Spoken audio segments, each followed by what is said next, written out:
Want to know what a cash on cash return is in real estate and how to use it? Well, stick around because in this video, I'm going to walk you step by step through the calculation, and we're going to work through an example of this in Excel together.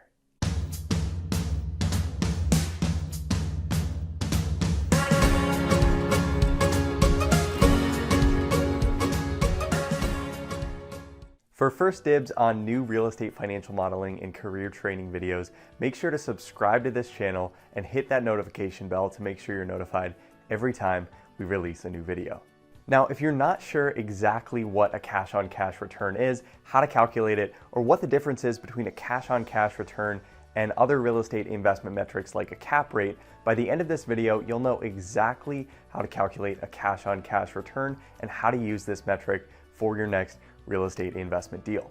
Now, I've taught over 10,000 students real estate financial modeling and deal analysis so they can advance their careers, land better jobs, and do better deals. So if you're looking to advance your real estate investment career, you're in the right place.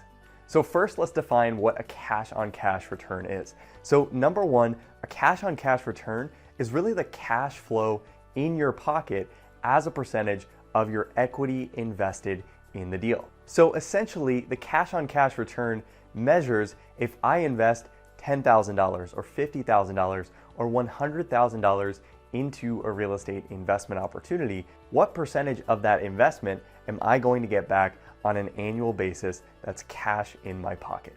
So let's jump into Excel and go through an example of what this is going to look like for a sample real estate deal.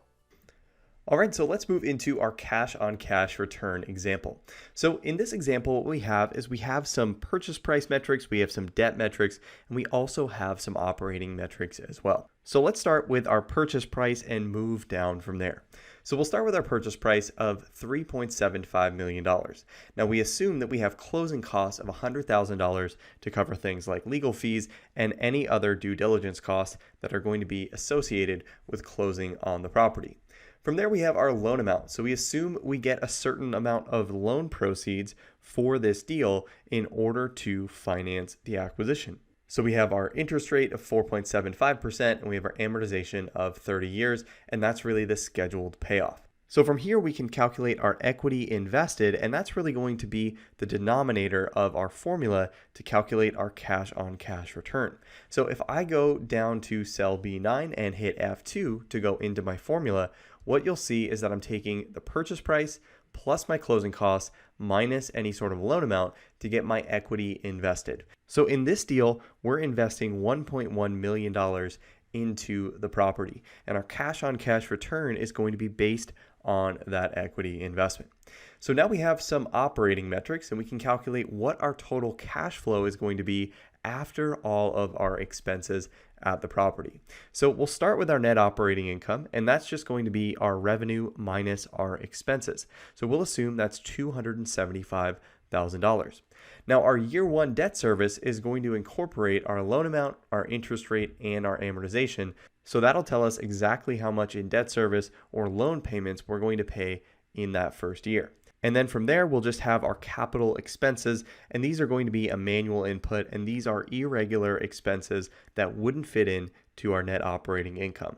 Now, at the end of all of this, if we subtract the $172,144 and the $10,000 from the $275,000, if we take the sum of these three values, we get our cash flow after debt service of $92,856. So this is the cash in our pocket after paying for all of our expenses, all of our debt service, and all of our capital items at the property. So what we need to do in order to calculate the cash on cash return is take this cash flow after debt service and divide that by the equity invested. So when I do that, if I go into cell B18 and hit F2, I'm taking B16 divided by B17. And when I do that, I get 8.44%. So we're making 8.44% of that $1.1 million of that equity invested in that first year. All right, so now you know exactly how to calculate a cash on cash return in real estate investing. But what are the other real estate investment metrics that you need to know, and how do you actually build out a real estate financial model from scratch when you're looking to analyze a new deal? Well, to help with that, I built a 3-part real estate financial modeling crash course that you can actually download for free in the link in the description below. So make sure to check that out if you're looking to take your real estate financial modeling skill set to the next level. Now, if you like this video and you found it helpful, please let me know by hitting that like button, subscribing to the channel, and share it with anyone else who may find this video helpful. Now, be sure to leave a comment below as well if you have any questions on how the cash on cash return is calculated, and I hope to see you in the next video.